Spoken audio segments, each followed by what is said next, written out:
So today probably we will see VLAN and trunking, and let's see how it works. Now if I take a switch here, or let me give you an example. So if I take a switch here, and then that specific switch is connected to multiple devices, right? And then this particular devices are configured with a network called 192.168.1.0/24, where 1.1 is here, 1.2 is here, 1.3, 1.4, 1.5, and 1.6. This is how the IP addressing has been assigned, right? So they all are sharing the same network, and they should be able to communicate together. But what if we have a scenario like same, but let's say that the devices are grouped together from different organizational departments. Okay, so let's say this 1 and 2 belongs to sales department, this 3 and 4 belongs to marketing department, and this 5 and 6 department belongs to HR department. And we do not want the communication between these departments to be done with each other.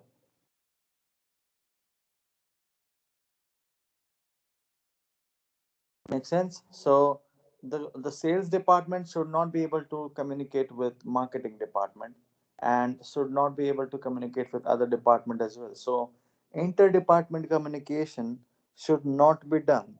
Now if we just implement such scenario by just keeping different networks together, because what we are looking forward over here to do is by like keeping them into same network, and then creating different, I would say, VLANs. Okay, the thing that we're talking over here belongs to VLAN, which stands for virtual LAN. And this virtual LAN means that physically you would be connected with just single local area network, but virtually there are multiple, I would say, logical broadcast domains that will be created. So if you have a scenario like this, let's say that I give you a scenario that says you have one PC, or I would say one switch, then you have other switch. Let's say this is switch 1, this is switch 2, right? And then you are connected with another switch called switch 3, and then switch 4, and then you are connected to some router. And this is how the connections are made, right? And then you have couple of PCs, that is A and B, and these PCs have some IP address 1.1 and 1.2. Now, if all these switches are new, correct? These are newly installed network. So whenever the A and B wants to talk with each other, they can communicate through this switch 1, correct? Now, what's going to happen is there is going to be other devices as well that's going to be connected. So switch 2 has this user called C, switch 3 has this user called D, switch 4 has this user called E. Okay, and they all might be using different networks. So if I ask you guys that whenever you have specific VLAN information, that I do not want people from this department, or I would say connected to same switch, even though these people C, D, E and all have same network, let's say 1.3, 1.4, 1.5. So if this, now how many collision domains do we have over here? We can say that 1, 2, 3, 4, 5, 6, 7, 8, and 9. We have 9 collision domains, and we have one broadcast domain. This is how a big, this is how big a broadcast domain is in this network. Correct? So the communication can happen from here to here to here to here, anywhere in between this, right? As long as the broadcast domain is that big, because router is the one who divides the broadcast domain. Switches share the same broadcast domain over here. Makes sense to you? So if we want to divide the communication between here, here, here, and here, then we will keep this particular part in different VLAN. Let's say VLAN number 10, and then we will keep this as VLAN number 20, and this as VLAN number 30, and this as VLAN number 40. Make sense? So 10, 20, 30, and 40 cannot communicate with each other. This is not possible. That's how VLANs basically, because VLANs create logical broadcast domains. Do you understand that? Do you understand what VLANs does? VLANs basically create logical broadcast domains and they divide networks logically together. Okay? Physically, the networks will be same, but logically they will divide it. Now, I will ask you one thing. If we compare VLANs versus subnetting,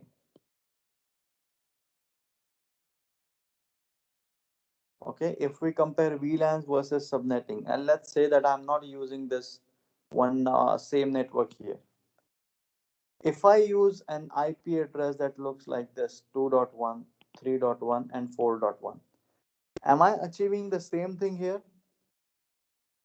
That I do not want these people to communicate together. So, can I achieve the same thing by using subnetting? You can achieve the same thing by using subnetting as well, right? Then why would we choose, like, what is better to use? Can we use VLANs or can we use subnet? What is better to use? What's your take? And if you think that VLAN is better, then please state the reason as well.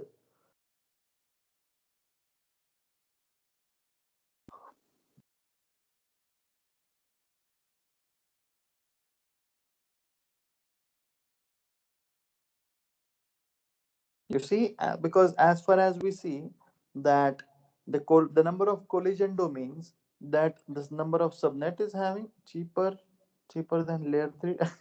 No, that's not a valid reason that you can use. Cost is not being considered over here.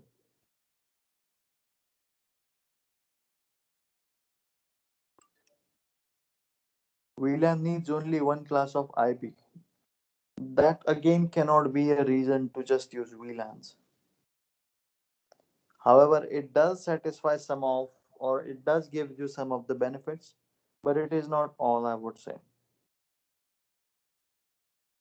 Okay, so let me give you a broader picture on why would we prefer using VLANs over subnetting. You see, what happens is, do you remember we talked something about unknown unicast flooding?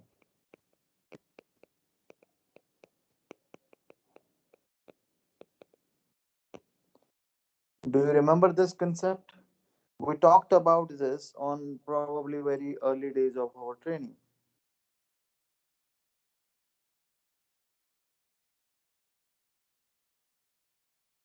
And what this unknown unicast flooding does is whenever there is any query, let's say that A sends a traffic and that traffic needs to be delivered to B. So our source is A and our destination is B, correct? They will have some MAC addresses as well. Now, whenever switch 1 receives that specific traffic, then how does switch performs it, or how does switch reacts to it? Switch is going to see in its MAC address table whether does it know about A and B or not. If it doesn't know about A, then it will add the information of A into its MAC address table, right? That A is connected to, let's say, 0/1, correct?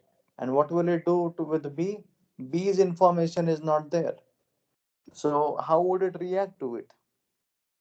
Then this particular switch is going to flood all the information on all of its ports except the port that it received the information on. Correct? So it's gonna send this over here, and the switch 2 will again send it over here, and switch 3 will again send it over here and over here and over here and over here. Do you get that?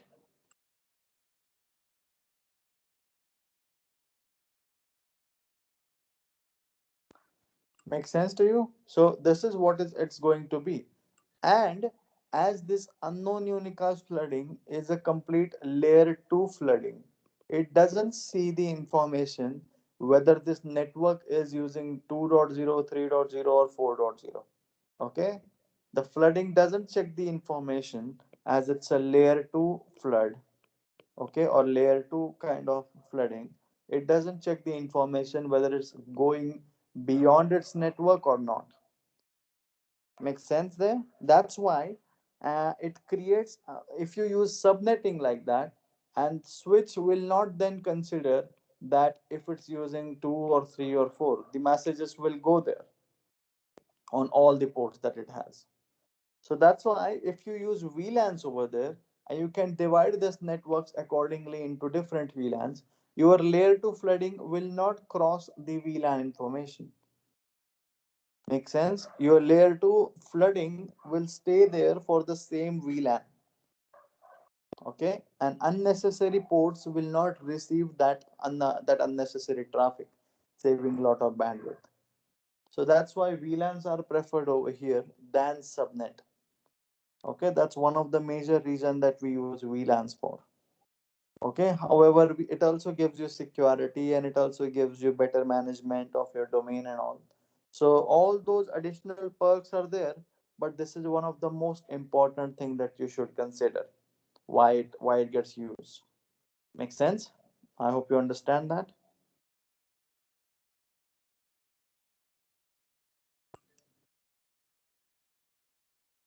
Perfect. So we're going to see this VLAN in action,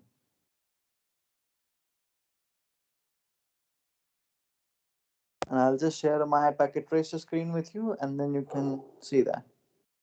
And I hope you can see my screen now. So I'll just add a switch here, a normal 2960 series switch. And I'm gonna create and connect multiple PCs with it. So let's say I'll take around 6 PCs for 3 different departments. And I will make these, I would say, departments as part of different networks. So we will take one as green.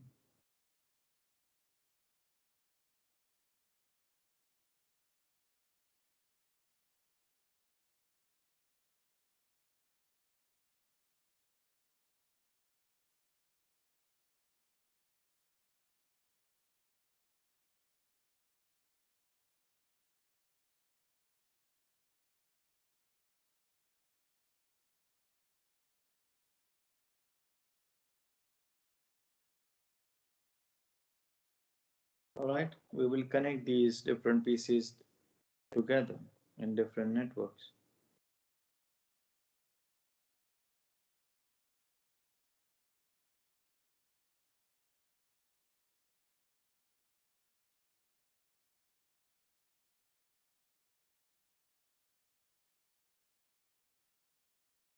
Cool. We will say this is going to be VLAN 10 for sales department. The second one is going to be VLAN 20 for marketing department. And we are going to create VLAN 30 for HR department. Do you understand that? That's how we are going to create these.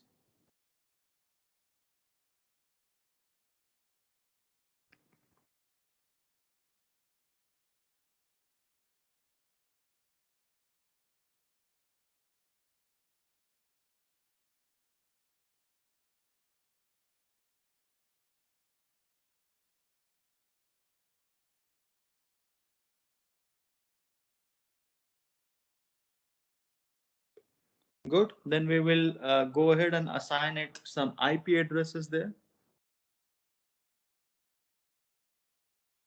So I'm going on PC1, desktop, IP config, and say 192.168.1.1 tab.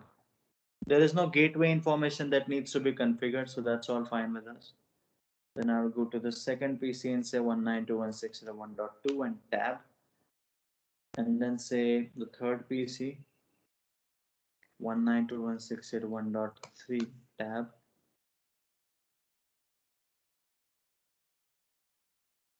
192.168.1.4 tab.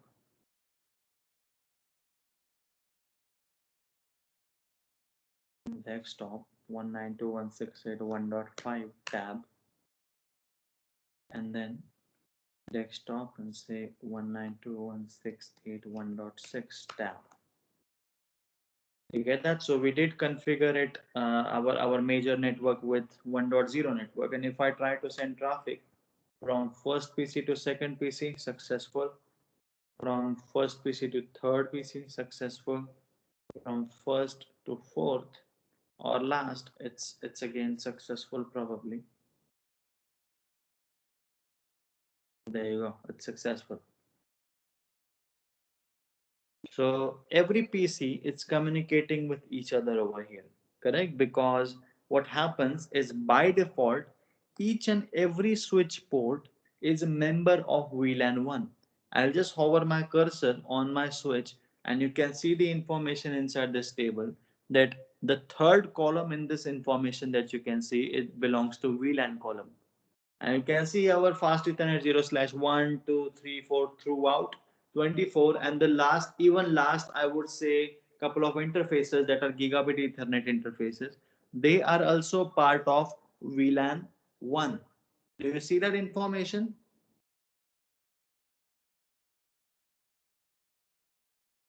Yeah, so by default, every switch port is part of our VLAN 1. Okay, and we move the membership by creating multiple VLANs there. Okay, and then we basically assign the member or assign the ports to those newly created VLANs whenever we create them. So on this switch, what we are going to do, we are going to create 3 different VLANs and we are going to name those VLANs according to the departments. And then we will make these ports as member of those VLANs. And how are we going to do that? We'll just access our CLI. So we will go on to the CLI mode of our switch and then we will see enable. It's going to be the first command, conf t, and I will name this particular switch as hostname space SW1. So we're going to name the switch as switch 1. And then after that, by going into the config mode, we can create multiple VLANs by using just a command called VLAN space. You can use the number anything between 1 to 4096. Now there is another thing I would say, okay? There are different sections of VLANs that you have. So VLAN 1 is called as default VLAN, okay, and it is non-manageable VLAN. You cannot basically manage this particular VLAN, okay. It is by default created and every port by default is a member of this default VLAN. Cool. Then you can create VLANs from 2 to 1001, okay, and these VLANs are called as standard VLANs, okay. These are used for normal users. Makes sense? So you can create any VLAN from VLAN number 2 to 1001. And then there is VLAN 1002 to 1005. These are called as reserved VLAN. Okay, and not for use purposes. And then there you have extended something called VLAN from 1006 to 4094. Okay, and these are called as extended VLAN. And these VLANs are used for purposes like voice, okay, wireless, or other traffic. So the number of VLANs that we're going to deal with is the second one, from VLAN number 2 to 1001. Okay, looking into the other VLANs is not part of our content as of now and none of our concern as well. So VLAN 1 is the by default created VLAN. We are going to deal with these first two VLANs, the default VLAN and the standard VLANs. Now the 10, 20 and 30 do sit in this particular range from 2 to 101. So we will just create those VLAN and see how they look into the VLAN database. So I'll just go on this particular switch, and in order to create this VLAN 10, I can go to config mode and I can say VLAN space 10. And that is exactly how easily you can create this specific VLAN. Okay, so VLAN 10 has been created just by using this VLAN command. And then you can see that the mode has been changed from config to config VLAN. It means that you are inside of that VLAN config, and inside of that VLAN config you can change the name of that VLAN as well. So you can name that specific VLAN by using a name command, and you can mention the name as well over here, that name space sales, and you can hit enter. Okay,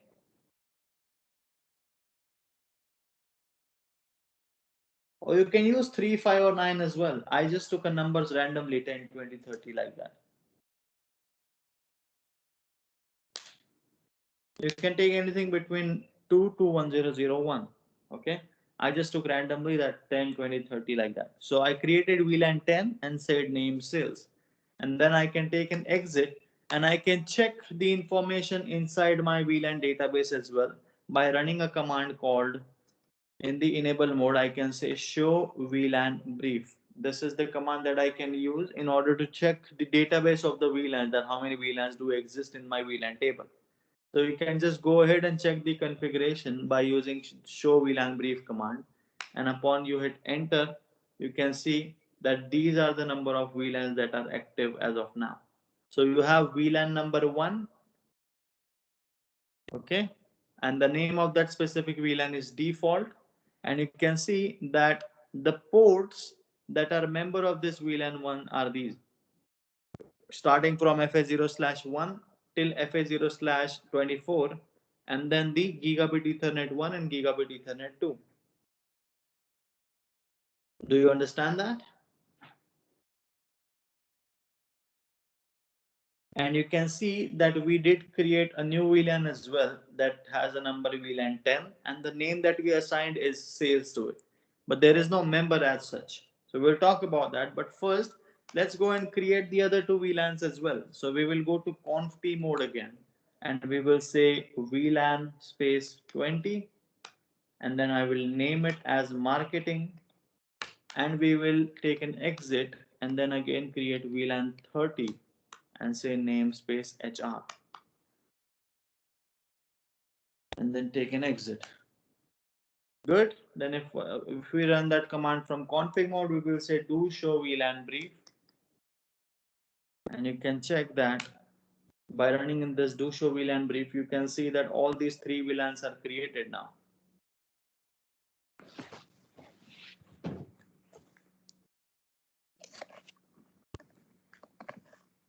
Do you understand that? Then you can see that this 10, 20 and 30 are created, but still there is no port assignment, because if I still send any traffic from PC1 to PC3, then it's still being successfully delivered, or any host can talk with each other. Because we have, however, created three different VLANs, but we haven't assigned any members, or we have not made the membership there.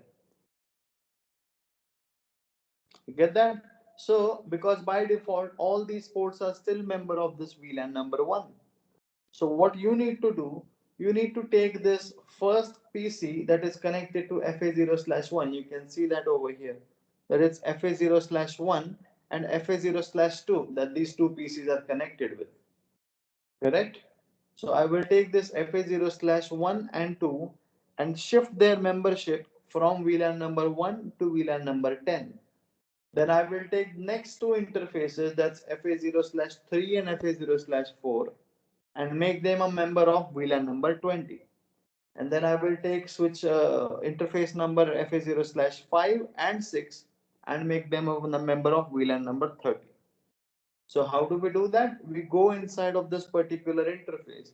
We take interface, the first interface is FA0/1. We go in that interface and we use a command called switch port access VLAN 10. This is how you assign it to a specific VLAN. And that's done. And then we can go and say interface FA0/2, which is the second interface now, and make it a part of VLAN 10 by using a command switch port access VLAN 10 and take an exit from there. It's that easy. So you can also check by running a command called do show VLAN brief, you would be able to see that now both of these ports are now member of VLAN number 10 and they have loosened their membership of VLAN number 1. Do you get that? So by using these commands, you can actually get to know that FA0/1 and FA0/2 are part of VLAN number 10 now. Just like that, you can select now. It is possible that you might have multiple interfaces that needs to be put in a specific VLAN, right? So you can use a range command instead of that, like individually assigning the IP address, individually assigning the interfaces to the VLAN. And then I can use a command called interface range and select a range or a pool of interfaces that you can select. So I would say interface space range space FA 0/5, sorry, 0/ the next two interfaces 3 hyphen 4. So you can select interfaces like that as well, that interface range FA 0/3 hyphen 4, and then hit enter, and then you can say switch port access VLAN 20. Makes sense? So in one command or in one go, we assigned two interfaces, FA0/3 and 4 to a VLAN. If we have selected interfaces like FA0/10 hyphen 20, then we are doing nothing but assigning around 10 interfaces to a specific VLAN. Okay? But if you want to select multiple interfaces that do not come in a range, okay, or they are kind of individual, so how would you do that? You would basically select interfaces like interface range FA0/5, and then you can use a comma and mention the other interface. In our case, it's just the next interface, so I'll say FA0/6. You can either use FA0/5 and FA0/10 or 15 like that as well. Okay.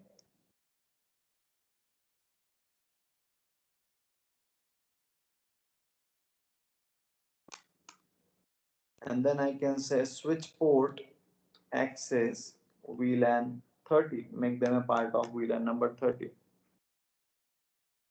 Well, that's exactly how we do that. And then you can take an exit and you can see that do show VLAN brief. And we have assigned these three VLANs, that different VLANs. Okay, that the interfaces that needs to be part of them. You do not need to apply. Someone in the chat is asking that can we use switch port mode access? No, you do not need to use that command because by default all the ports are access ports on a switch. So you don't need to use switch port mode access. You can directly go ahead and say switch port access VLAN and make them part of a specific VLAN. So that's exactly how you do that. And once you are done doing this, then you can check that if the configuration works. So from PC1 to PC2, the communication will work. From PC2 to 3, sorry, 3 to 4, it will work. And 5 to 6, it will work as well. But if I try from 1 to 3, it says failed. And if I try from 2 to 3, it fails again. If I try from 1 to 6, it fails again. So you see, communication from different VLANs is not possible over here. Only people from same VLAN can talk with each other. However, the IP network is just same. They are still in the same IP network, that is 192.168.1.0. Makes sense to you? So that's what the thing is over there. Routers interfaces basically create different broadcast domains. That's why they are shut down by default. Perfect. Go ahead, do this lab and let me know when you're done.